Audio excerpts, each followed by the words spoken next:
Hello students, welcome to the class. Hope you are doing well. तो आज हम start करेंगे हमारी क्लास 8 की इंग्लिश ग्रामर का chapter number 1, sentence, phrase and clause. तो let's start the chapter. Chapter number 1, sentence, phrase and clause. A sentence is a group of words that makes complete sense. Sentence हम एक group of words को कहते हैं जिनका एक proper sense होता है. A new sentence begins with a capital letter and ends with a punctuation, such as the question mark, an exclamation mark or a full stop.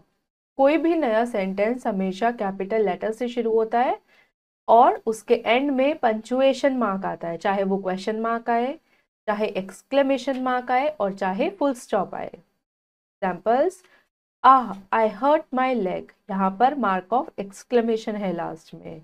How did you hurt your leg, यहाँ पर question पूछा गया है तो यहाँ पर question mark है. I bashed into the wall, ये एक सिंपल स्टेटमेंट है तो यहाँ पर फुल स्टॉप है. Subject and predicate. A complete sentence has two parts, subject and predicate. एक कंप्लीट सेंटेंस के दो पार्ट्स होते हैं, subject and predicate. The subject is the doer, it is what or who the sentence is about. Subject होता है doer, जिसके बारे में हम बात करते हैं. The predicate tells us more about the subject, और जो प्रेडिकेट होता है वो हमें सब्जेक्ट के बारे में और बताता है. A complete sentence always contains a verb. अगर सेंटेंस कंप्लीट है तो उसमें एक वर्ब जरूर होगी. It tells the quality, condition, possession of the subject. और वो हमें बताता है क्वालिटी, कंडीशन या पोजेशन सब्जेक्ट की.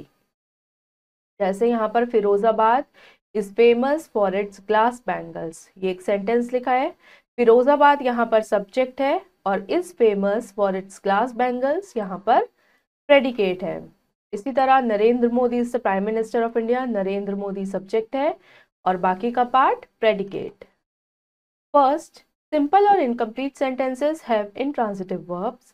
Such sentences have a subject verb or SV pattern. जो sentences simple होते हैं या incomplete होते हैं उनमें intransitive verbs होती हैं और ऐसे sentences में subject verb pattern होता है. Complete sentences have transitive verbs. जो sentence complete होते हैं उनमें transitive verbs होती हैं. Such sentences have subject verb object. और ऐसे sentences में जो pattern होता है वो होता है subject, then verb, then object. Examples: she will sing. यहाँ पर subject है और सिर्फ verb है तो ये SV pattern है.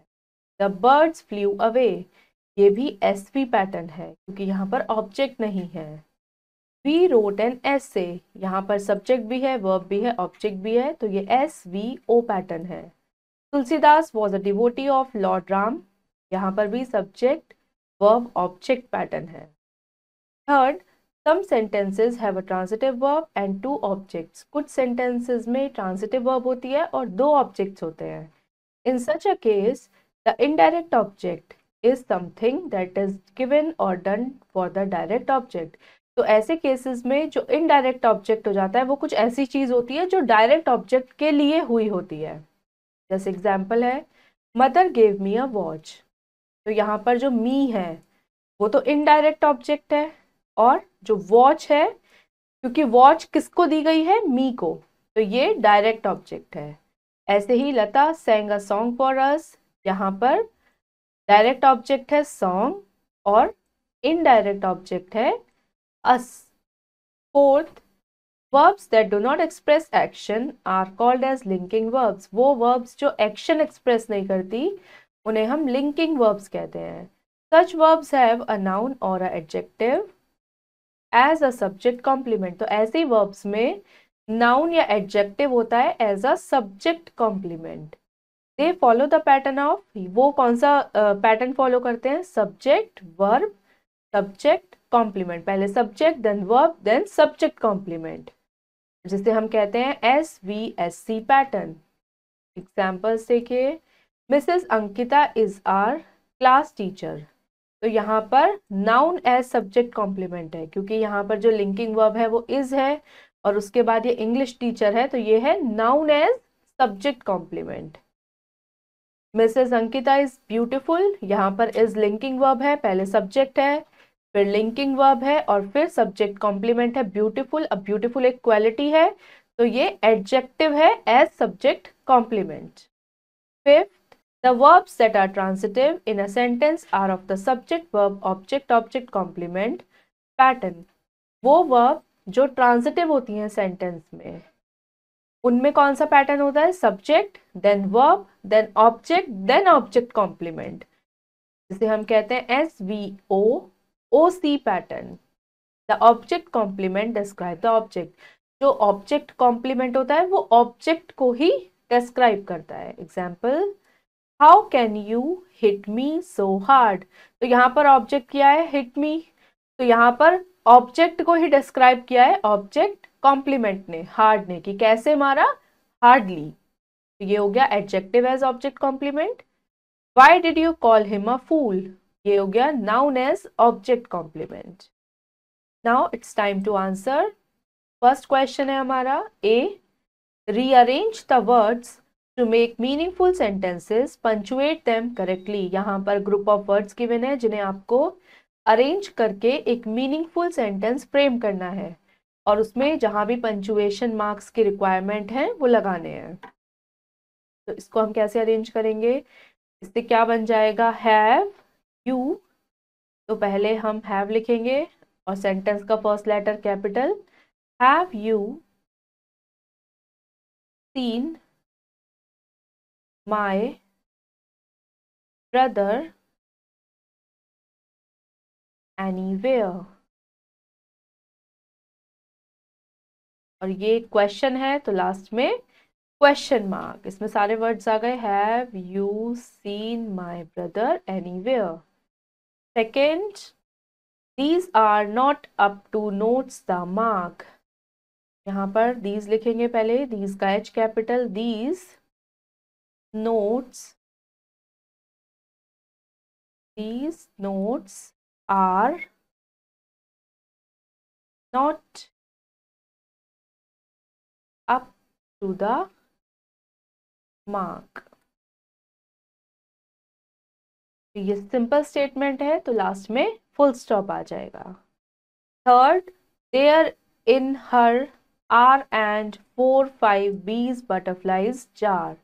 तो यहाँ पर सेंटेंस फ्रेम होगा, there are 4 bees and 5 butterflies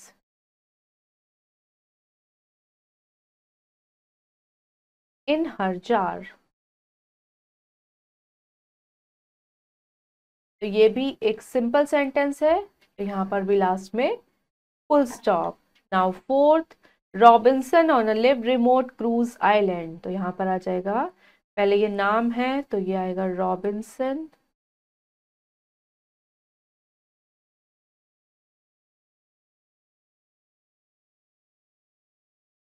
Robinson cruise, ये नाम है तो ये भी हम कैपिटल में लिखेंगे। Lived on a remote island.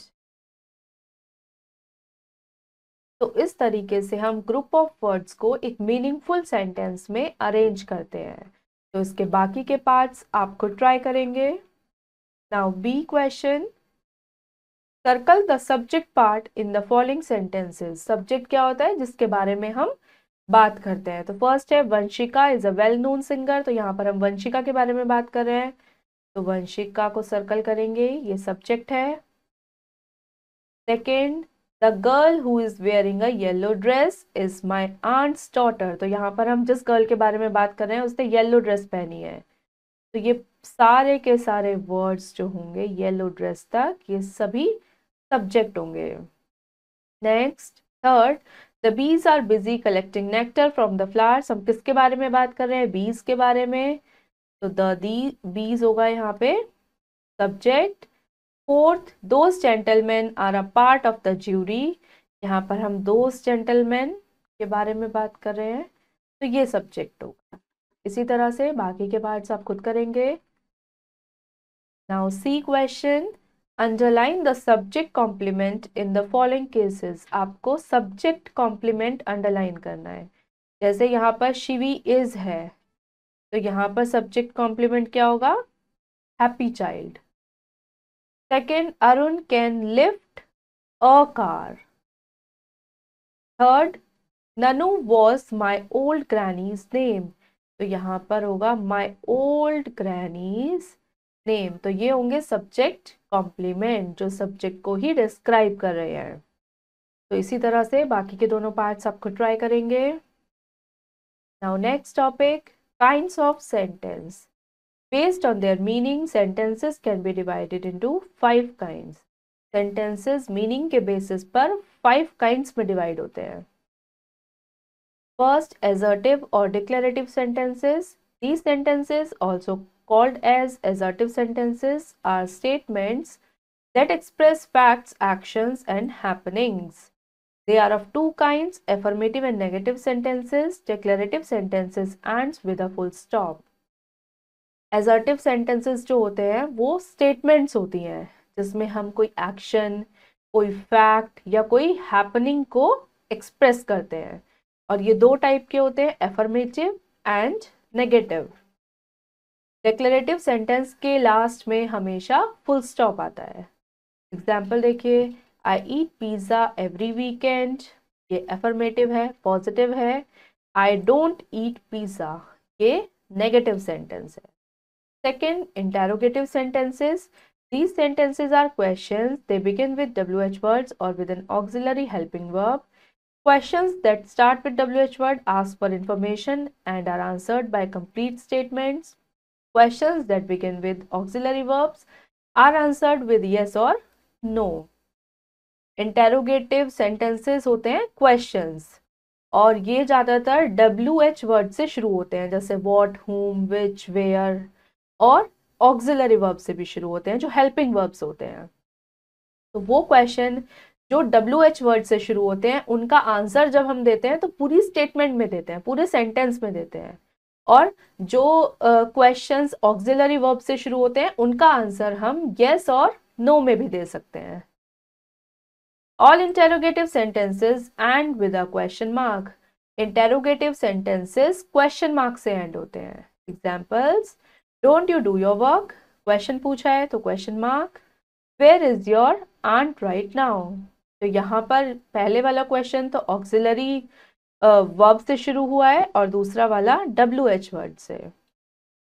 Third, imperative sentences. These sentences express request, command, suggestion and advice. They can be positive and negative in form. Imperative sentences end with a full stop. जो imperative sentences होते हैं वो request को, command को, suggestion को या advice को express करते हैं और ये भी पॉजिटिव भी हो सकते हैं और नेगेटिव भी हो सकते हैं। इम्पेरेटिव सेंटेंस के एंड में भी फुल स्टॉप लगता है। तो एग्जांपल्स देखिए, सिट डाउन, ये तो पॉजिटिव स्टेटमेंट है। डोंट सिट डाउन, तो ये नेगेटिव स्टेटमेंट है। Fourth, exclamatory sentences. These sentences are exclamations. They express sudden feelings and emotions such as joy, sorrow, surprise, anger, delight, etc. ये जो sentences होते हैं ये exclamations होते हैं। ये sudden feelings को express करते हैं या emotions को express करते हैं, मतलब खुशी के emotions, दुख के emotions, surprise के, anger के। तो इस तरीके के इमोशंस जो सेंटेंस एक्सप्रेस करते हैं उन्हें हम एक्सक्लेमेटरी सेंटेंस कहते हैं। Exclamatory sentences end with an exclamation mark. Exclamatory sentence के एंड में एक्सक्लेमेशन मार्क आता है। Example, what a beautiful scene, wow this pastry is delicious. Fifth, optative sentences. These sentences express. Optative sentences कौन से होते हैं? जो सेंटेंसेस विश एक्सप्रेस करते हैं, हम किसी के लिए कुछ विश कर रहे हैं, प्रेयर कर रहे हैं, ब्लेसिंग्स हैं या कर्सेस हैं। Optative sentences ends with an exclamation mark. Optative sentences भी एक्सक्लेमेशन मार्क से ही एंड होते हैं। इसके एग्जाम्पल देखिए, मे यू लिव लॉन्ग, हम किसी के लिए यहाँ पर विश कर रहे हैं कि तुम काफ़ी सालों तक, मतलब किसी की लाइफ के लिए जब हम कोई ब्लेसिंग देते हैं या लॉन्ग लिव आर पीएम। तो इस तरीके के सेंटेंसेस होते हैं optative sentences. Now time to answer the question. Use correct punctuation to end these sentences. यहाँ पर कुछ सेंटेंसेस गिवन है, आपको इनमें करेक्ट पंचुएशन लगाना है। Then write their kinds in the blank, और फिर इनका काइंड लिखना है। तो यहाँ पर आप देखिए दैट इज वंडरफुल न्यूज, तो ये तो एक एक्सक्लेमेशन है, तो यहाँ पर एक्सक्लेमेशन मार्क लगाएंगे और यहाँ पर काइंड लिख देंगे exclamatory sentence.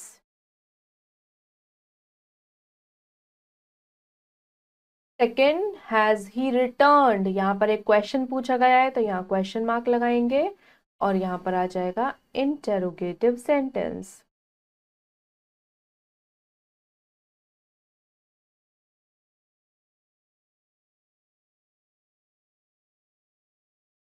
Next, hello Hitler, यहाँ पर भी हम एक्सक्लेमेशन मार्क लगाएंगे। यहाँ पर हम किसी के लिए विश कर रहे हैं कि हिटलर की जय हो, या तो यहाँ पर ये होगा ऑप्टेटिव,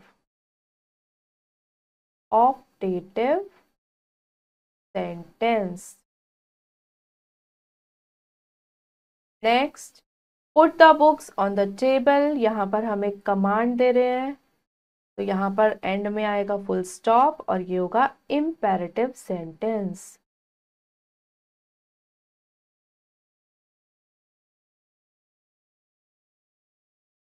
इसी तरह से बाकी के पार्ट्स आप खुद करेंगे।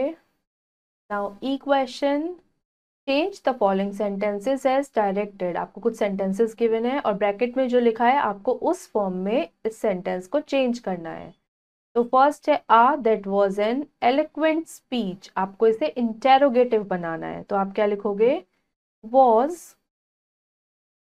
That an eloquent speech. तो ये क्वेश्चन फॉर्म में चेंज हो गया और बाद में question mark. Second, hurrah I won the lottery, तो इसको आपको इंपेरेटिव में चेंज करना है, तो इसका हो जाएगा win the lottery.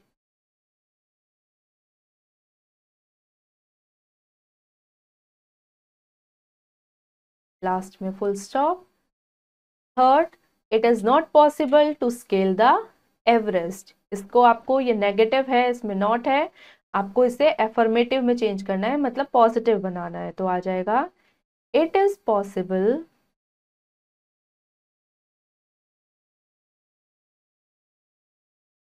To scale the Everest.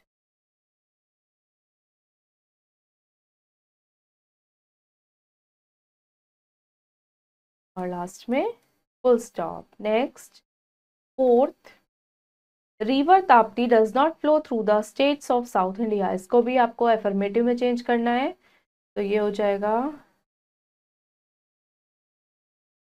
River Tapti flows through the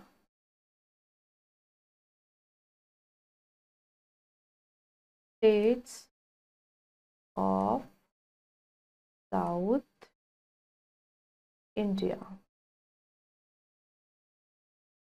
next, please bake a chocolate cake this Sunday, इसको आपको इंटेरोगेटिव में चेंज करना है क्वेश्चन में, तो यहाँ पर आ जाएगा कैन यू, किसी से क्वेश्चन करते हैं तो हम ऑक्सिलरी वर्ब से शुरू कर रहे हैं इसे, can you please bake a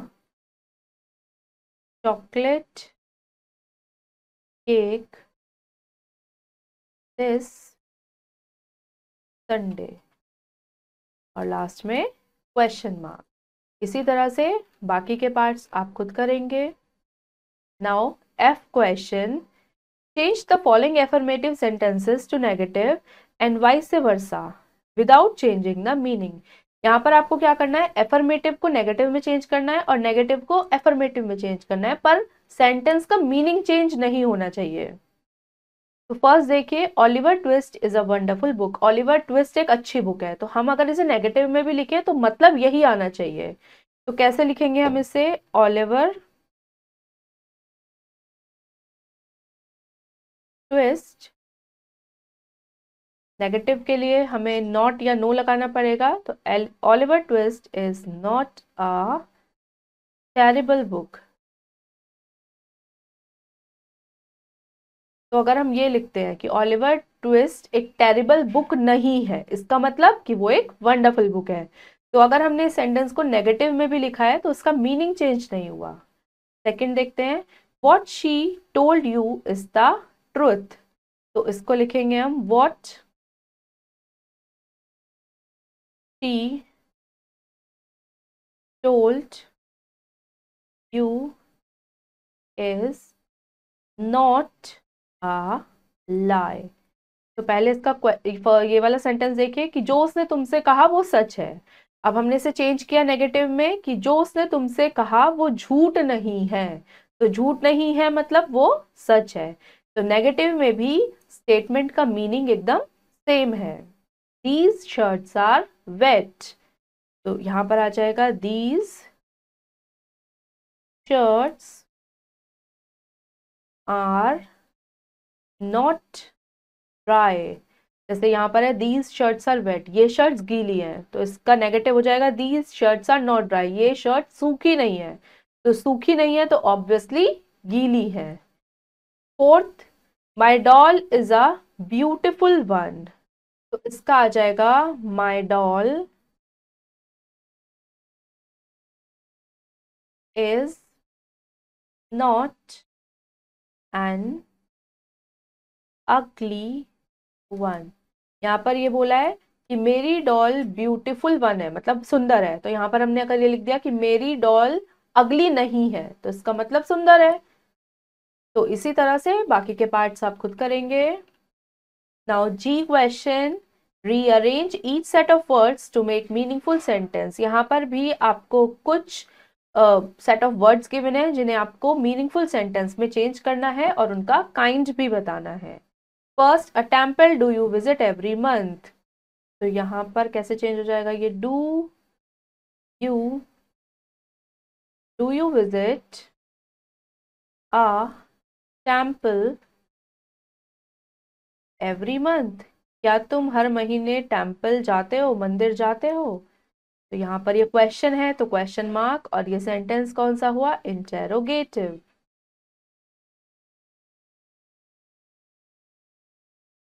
second, sitting in why are you the dark. तो इसका क्वेश्चन बनेगा WH वर्ड से, why are you sitting, why are you sitting in the dark। तो यहाँ पर भी क्वेश्चन मार्क आ जाएगा, ये भी इंटेरोगेटिव है तो यहाँ पर भी हम इसका काइंड लिख देंगे interrogative. Now next, third part, what is this answer wrong with. तो इसका हम चेंज करते हैं, what is wrong, what is wrong with this answer, with what is wrong with this answer. तो ये भी यहाँ पर क्वेश्चन ही है तो यहाँ पर भी क्वेश्चन मार्क आएगा और यहाँ पर भी इंटेरोगेटिव। एक और पार्ट देख लेते हैं इसका, has she the money got. तो इसका आ जाएगा has she got the money. तो यहाँ पर भी ये क्वेश्चन ही है तो यहाँ पर भी क्वेश्चन मार्क और सेम ये interrogative. Now next question, H transform into exclamatory sentence. आपको एक्सक्लेमेटरी सेंटेंस में चेंज करना है। First is I want to help you. तो इसको आप कैसे लिख सकते हो, एक्सक्लेमेटरी में हम मार्क ऑफ एक्सक्लेमेशन का यूज करेंगे तो इसका हो जाएगा ऑफ कोर्स,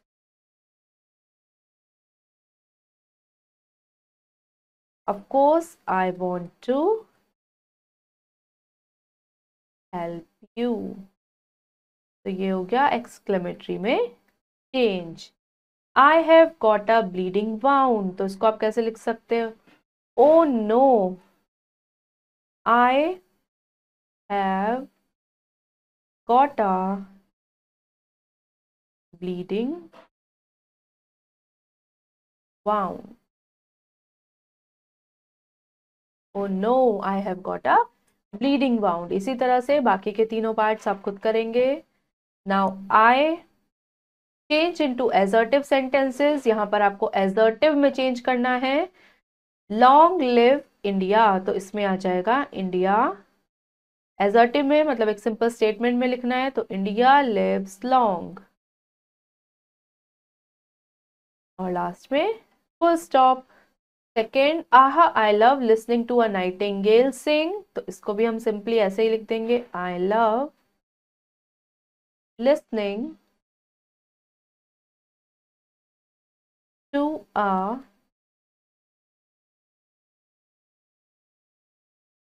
नाइटिंगेल सिंग. और लास्ट में फुल स्टॉप. इसी तरह से बाकी के पार्ट्स आप खुद करेंगे. Now next heading, the phrases. Read the following groups of words. यहाँ पर ग्रुप्स ऑफ वर्ड्स पढ़िए. In the night, in the morning, on a holiday, near the bus stop, over the mountain, in the sky. The above groups of words make sense but not complete sense. Hence, these are phrases. Thus, we can say a group of words that make sense but not complete is called the phrase. यहाँ पर जो group of words दिए हैं इनमें कुछ sense है पर पूरी तरह से कंप्लीट सेंस नहीं है, तो इसलिए इनको हम फ्रेजेस कहते हैं. तो वो ग्रुप ऑफ वर्ड्स जिनमें सेंस तो होती है बट इनकम्प्लीट सेंस होती है, ऐसे ग्रुप ऑफ वर्ड्स को हम फ्रेज कहते हैं. Kinds of phrase. The phrases are of 5 types. 5 types के होते हैं. First, noun phrase. Noun phrase is a group of word that function as a noun in a sentence. Noun phrase वो group of words होते हैं जो noun की तरह से सेंटेंस में वर्क करते हैं. His urgent letter was written by Gaurav. Second, adjectival phrase. Adjectival phrase is a group of words that function as an adjective in a sentence. Adjectival phrase वो होते हैं, वो group of words होते हैं जो adjective की तरह sentence में work करते हैं. जैसे My friend is a man of jolly nature. Third, adverbial phrase. Adverbial phrase is a group of words that functions as an adverb in a sentence. ये वो ग्रुप ऑफ वर्ड्स होते हैं जो adverb की तरह सेंटेंस में function करते हैं. Example, Aladdin was a young boy who lived long long ago. यहाँ पर टाइम बताया जा रहा है, तो ये एडवर्बियल फ्रेज है. Fourth, prepositional phrase. Prepositional phrase is a group of word that does the work of a preposition. Prepositional phrase वो होते हैं जो प्रीपोजिशन की तरह वर्क करते हैं. In most sentences, prepositional phrase ends with a simple preposition. और ज़्यादातर sentences में जो prepositional phrases होते हैं वो जैसे simple preposition end होती है ऐसे ही वो end होते हैं. They sang in praise of Almighty. Fifth, verbal phrases. Verbal phrases are many types. Verbal phrases कई types की होती हैं. A, infinitive phrase is a group of words that begins with an infinitive followed by object or modifier. Infinitive phrase वो group of words होते हैं जो infinitive से शुरू होते हैं और उनके बाद object या modifier आता है. They will walk down the road to meet my uncle. Gerund phrase is a group of words that contains a gerund along with an object or modifier. Gerund phrase वो group of words होते हैं जिसमें gerund के साथ object और modifier भी होता है. He likes reading storybooks on Sunday. Participle phrase is a group of words that has a participle along with an object or a modifier. Participle phrase वो group of words होते हैं जिनमें participle भी होता है object और modifier के साथ. Hopping over the bushes, the rabbit reached its burrow. Now forget me not. A sentence always has a verb in it, but a phrase does not have. Sentence में हमेशा verb होती है, but phrase में नहीं होती. Now time to answer. J question is underline the phrases and write their kinds. यहाँ पर आपको phrases बतानी है कौन सी है और उनके kinds भी बताने हैं. He is a man of few words. तो यहाँ पर ये of few words है, तो ये हो गई prepositional.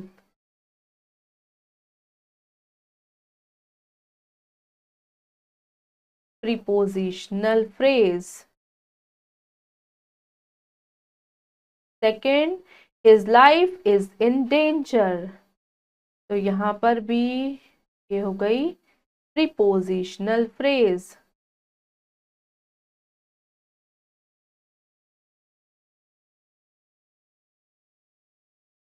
Next, I was a leader in those days. यहाँ पर दोज डेज टाइम की बात हो रही है, तो ये हो गई adverbial phrase.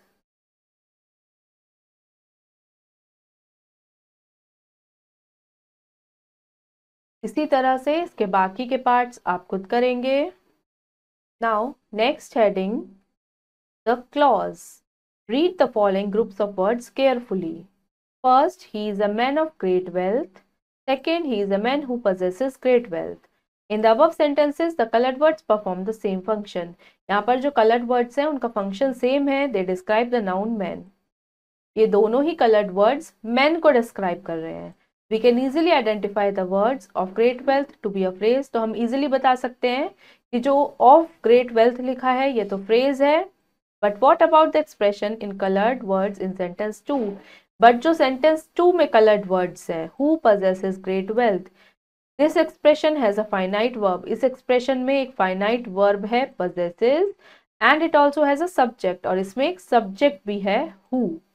It is called a clause. तो इसलिए ये क्लॉज है. thus we can say a group of words that forms a part of a sentence and has a subject and a finite verb of its own is called a clause. वो group of words जो एक sentence का part form करते हैं, जिसमें एक finite verb भी होती है और एक सब्जेक्ट भी होता है, उसको हम क्लॉज कहते हैं. Kinds of clause. A clause that makes it's complete sense by itself is called the main clause और प्रिंसिपल क्लॉज. वो क्लॉज जो खुद में ही पूरी तरह से कंप्लीट सेंस देती है वो मेन क्लॉज या प्रिंसिपल क्लॉज कहलाती है. A clause that is dependent on another clause to make it meaningful is called a subordinate clause. और वो clause जो दूसरी क्लॉज पर डिपेंड करती है अपने मीनिंग को एक्सप्लेन करने के लिए, उसे हम सबॉर्डिनेट क्लॉज कहते हैं. जैसे when teacher came into the classroom the student stood up. तो ये तो मेन क्लॉज है. ये जो सबॉर्डिनेट क्लॉज है ये प्रिंसिपल क्लॉज पर ही डिपेंड है. Now forget me not, both a phrase and a clause are only parts of sentence. Phrase और क्लॉज दोनों ही सेंटेंस का पार्ट हैं. By definition, a sentence is a group of words that make complete sense. Sentence वो group of words होते हैं जिनमें complete sense होती है.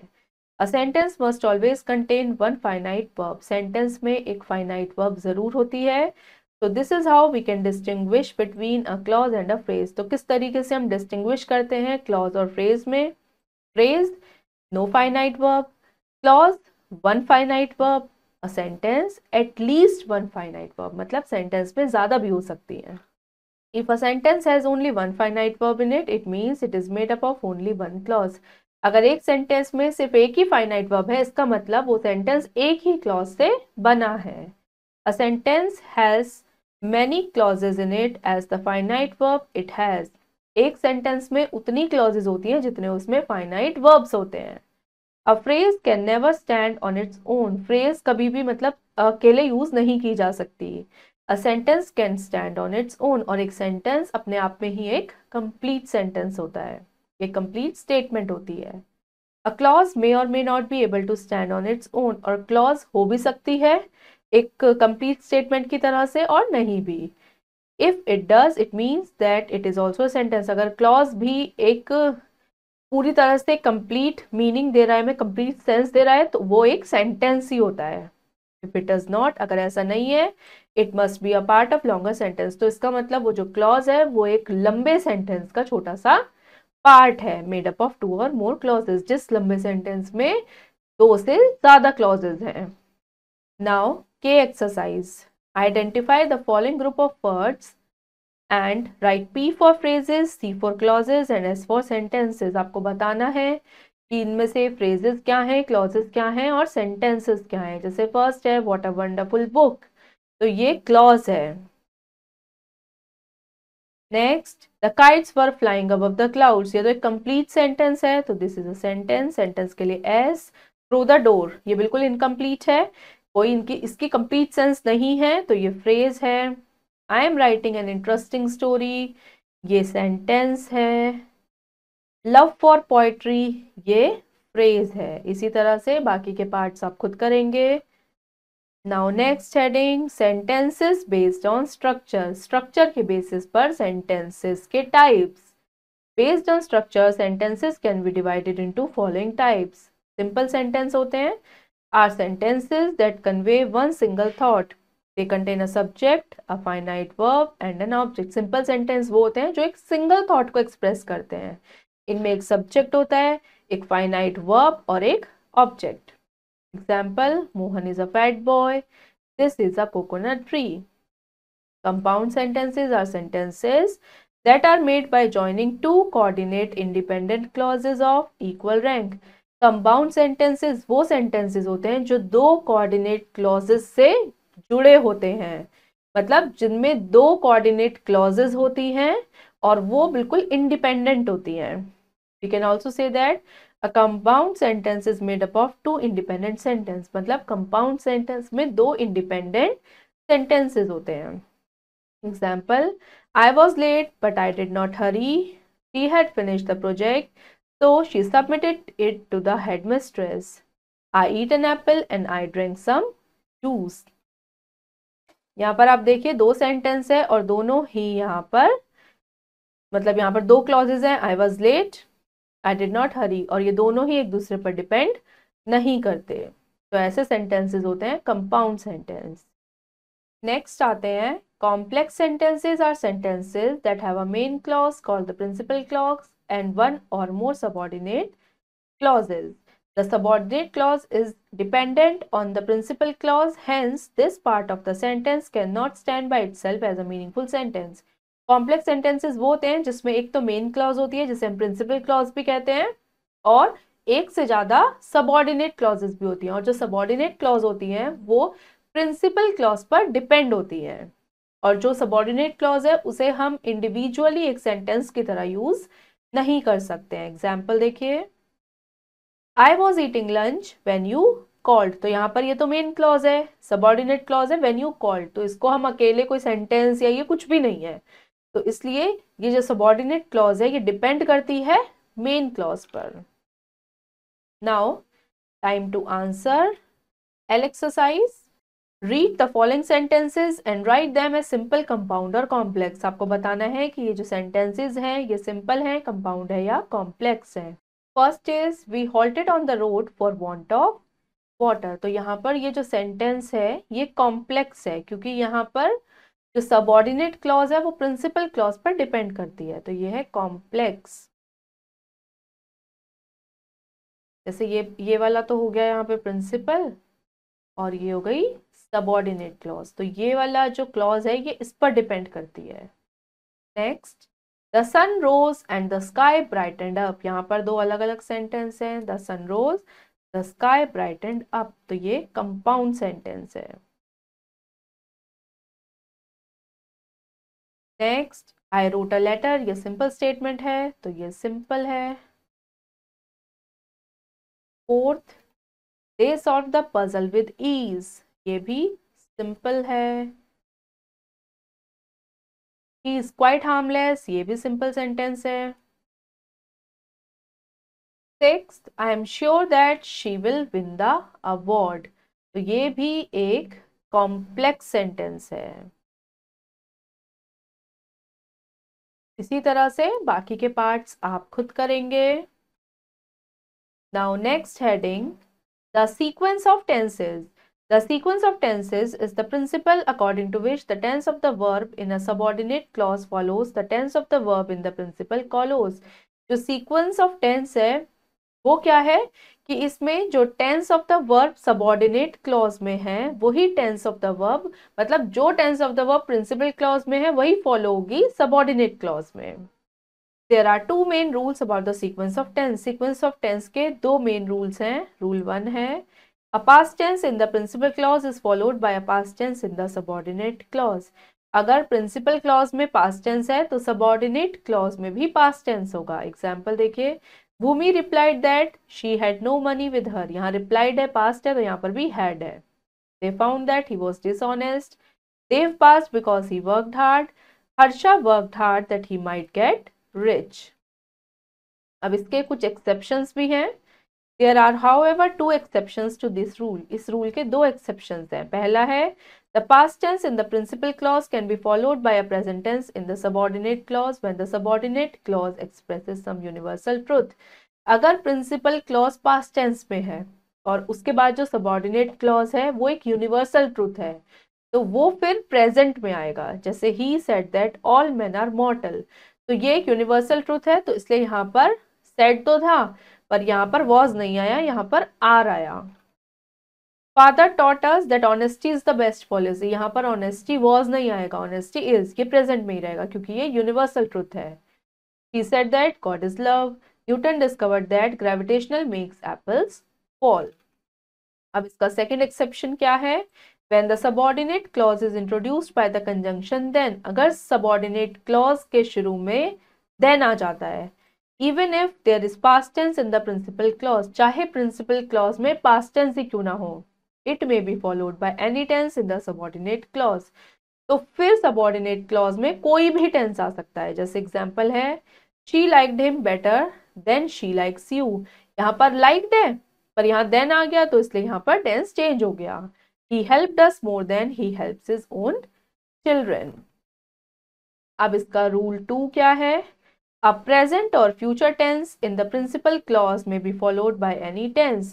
जो present और future tense होते हैं principal clause में, उनके बाद कोई भी tense आ सकता है, present भी, past भी या future भी. वो depend करता है कि sentence को क्या requirement है. Example देखिए, he thinks that she works hard. यहाँ पर present है, यहाँ पर भी present आ गया. He thinks that she worked hard. यहाँ present है, यहाँ past आ गया. He thinks that she will work hard. यहाँ present है और यहाँ पर फ्यूचर आ गया. इसी तरह ही will think that she is present. यहाँ अगर फ्यूचर है तो यहाँ प्रेजेंट भी आ सकता है. He will think that she was present, यहाँ फ्यूचर है तो यहाँ पास्ट भी आ सकता है. He will think that she will be present, यहाँ फ्यूचर है तो यहाँ फ्यूचर भी आ सकता है. Note, if the conjunction is lest, अगर कंजंक्शन लेस्ट का यूज हुआ है, the verb in the subordinate clause is always should whatever the tense in the principal clause. अगर कंजंक्शन लेस्ट है तो जो वर्ब होगी सबऑर्डिनेट क्लॉज में वो हमेशा शुड होगी, चाहे टेंस कुछ भी हो प्रिंसिपल क्लॉज में. जैसे एग्जांपल देखिए, she works hard lest she should fail, तो यहाँ पर आ गया should. She worked hard lest she should fail. She will work hard lest she should fail. Now time to answer M exercise. Fill in the blanks with the correct tense of the verb. आपको correct tense fill करना है verb का. You will think that. Future है तो यहाँ पर I am lazy. Next, he was so tired that he, यहाँ पर tired है, past है, तो he could. Past आ गया ये भी. Next, he found that he might win. The teacher says that Riya will pass. यहाँ पर present है तो यहाँ पर future भी आ सकता है. Next, he said that God is everywhere. यहाँ पर is आ जाएगा क्योंकि ये universal truth है. He worked hard that he, यहाँ पर worked है, past है तो यहाँ पर आ जाएगा might. Next, he taught us that the earth, यहाँ पर यूनिवर्सल ट्रूथ है तो मूव्स, प्रेजेंट में आएगा. Next, he saw that the boy had stolen the book, यहाँ पर पास्ट में आएगा. तो इसी तरह से बाकी के पार्ट्स आप खुद करेंगे. Now N, correct the following sentences. आपको सेंटेंसेस को यहाँ पर करेक्ट करना है. तो यहाँ पर आएगा, फर्स्ट सेंटेंस है I hope that she will pass, तो यहाँ पर आएगा आई hoped that, will का हो जाएगा would, past में that she would pass. Second, the doctor said that she will soon recover, तो यहाँ आ जाएगा the doctor said that she would, will का हो जाएगा would, she would soon recover. Now next third, I want her lest she may make a mistake. तो यहाँ पर क्या आएगा, आई वॉन्ट हर लेस्ट, अभी हमने पढ़ा था जहां लेस्ट होगा वहां आएगा she should a mistake.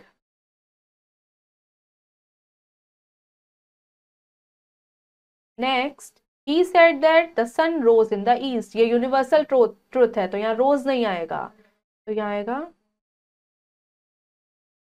He said the sun rises in the east। Next, we return home as soon as it begins to rain, यहाँ पे रिटर्न है तो यहाँ पे बिगिंस तो नहीं आएगा, बिगिन आएगा। We return home as soon as it begin to rain। तो इसी तरह से इसके बाकी के पार्ट्स आप खुद करेंगे। तो स्टूडेंट्स, हमारा चैप्टर नंबर 1 यहाँ फिनिश हो गया है। होपफुली आपको चैप्टर अच्छे से समझ आया होगा। अब हम मिलेंगे नेक्स्ट वीडियो में एक न्यू चैप्टर के साथ। Thank you and have a nice day.